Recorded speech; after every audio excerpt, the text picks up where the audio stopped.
afternoon. My name is Staci Alzeiber, and it's a pleasure and an honor to be here with you today. I'd very much like to thank Ellen Feig and everyone here at the college for putting this amazing event together.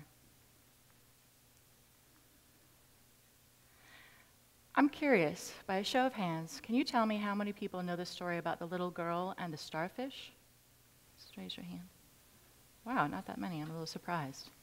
Well, the fable about this girl and the starfish is about a young girl who's walking down the beach, and she sees all these starfish that are lying along the ground. And every little way, she picks up one, she throws it back into the ocean. Next little while, she finds another one, and another one. This goes on for quite some time. And a little while later, an elderly man is coming the other way, and he sees her doing this, and he knows how many starfish are down the way. He thinks she must be crazy. So he says to her, "What are you doing? This can't possibly make a difference." And she says, "Well, it does to this one." So, this is another story about a starfish. This young boy's name is Fred, and his starfish was a turtle. And he came on a trip with us in Jamaica. We were on a yacht, beautiful yacht with my family and some friends. And there was a fisherman that came along, and the fisherman had all everything that he'd caught that day. And one of the things that he'd caught was a sea turtle. Well, Fred was very young, but he realized that sea turtles were endangered, and he got really upset by this. So he asked his parents, "Can I have that 20 that you gave me, that you were going to give me so that I could buy some trinkets at the store? I want to buy that turtle." So sure enough, there he was. He put out his 20, handed it to the fisherman. And a little while later, we were honored to go out on the boat, and we released him in the ocean. And as we were going out, one of the fellows in the boat, in the little rowboat with us, said, "You know, he's probably going to get caught again. He's probably going to be soup." And Fred, as young as he was, said, "That's okay, he's free today." My story is a little bit different.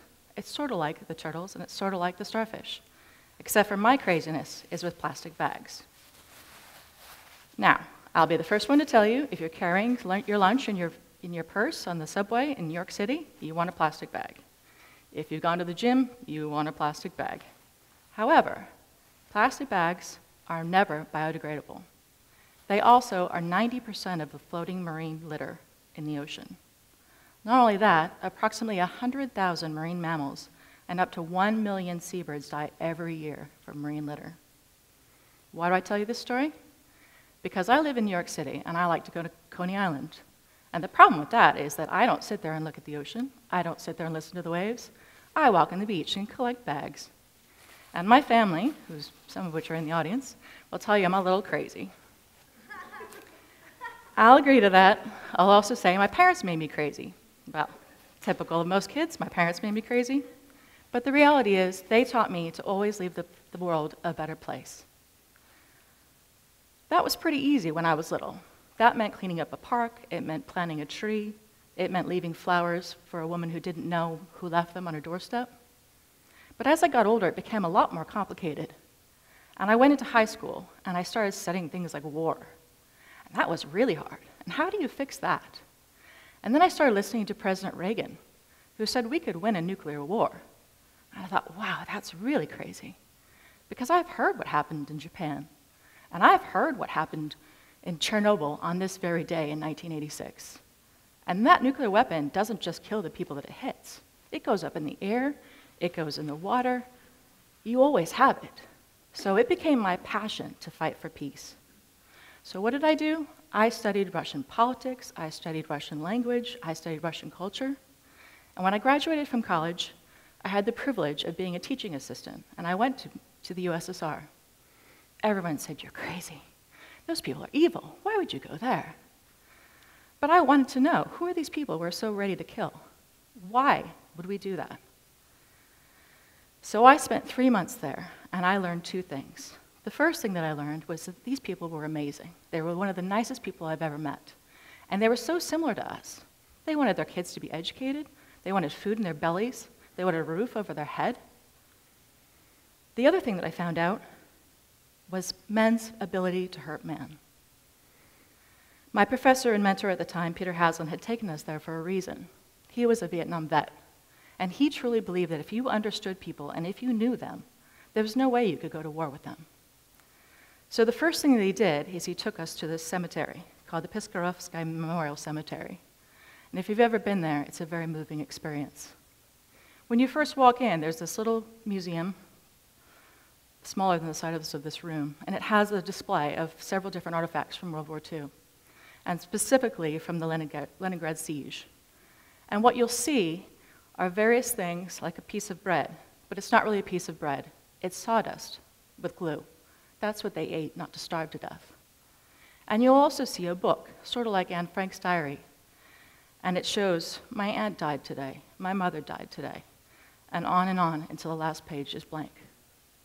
But then when you walk out of the cemetery, or when you walk out of the museum, you go into this beautiful park. And I thought, wow, this is nice, what a pretty place.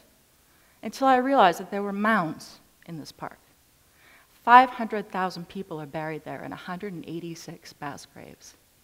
The only marking is the year of their death. It broke my heart, and I came back committed to peace. But if that wasn't enough, I came back to Rwanda, I came back to Yugoslavia, I came back to the DRC and Sudan, and I kept thinking, how can we keep doing this? So I fought harder, and I was very lucky. I was hired by a group called the World Federalist Movement, whose major project was trying to make sure that the International Criminal Court would become a standing court and try perpetrators for heinous crimes. They also pushed for the responsibility to protect, which is a new norm that says that the international community must come in if the country cannot or will not protect its own citizens. Since that time, I've continued my genocide prevention work, but I've also taken on empowering women, because I feel like if you teach women their rights against domestic violence in the Republic of Georgia, and you educate young girls in South Sudan, and you teach vocational training in Guatemala, you're not only changing that family's life, you're changing the community's life, and you're changing the world. Now, I can blame my parents for all that craziness, but I also know I've met a lot of incredible people. And one of these incredible people was a Guatemalan woman at the recent Commission on the Status of Women. And she said, we were wrong about the Mayan calendar. It wasn't about the end of the world. It was actually a time to change our collective psyche. She said we can no longer live based on greed, war, and environmental degradation. So that got me to thinking, what if everyone found their passion? What if everyone found that one thing that just drove them crazy? That one thing they said, if only someone would do something. Well, that someone is you. It's not really that hard. It doesn't take a superhero. It doesn't even take a cape. In fact, maybe it's as simple as my cousin who wants to rescue animals. Maybe it's as simple as my friend who wants to build a community garden. Or maybe it's just simply collecting plastic bags. Whatever your passion is, I dare you to find it, embrace it, and you don't need a cape. No cape is required. I promise you, Lucky 20 will thank you, the world will thank you, and I promise you will never regret it. Thank you.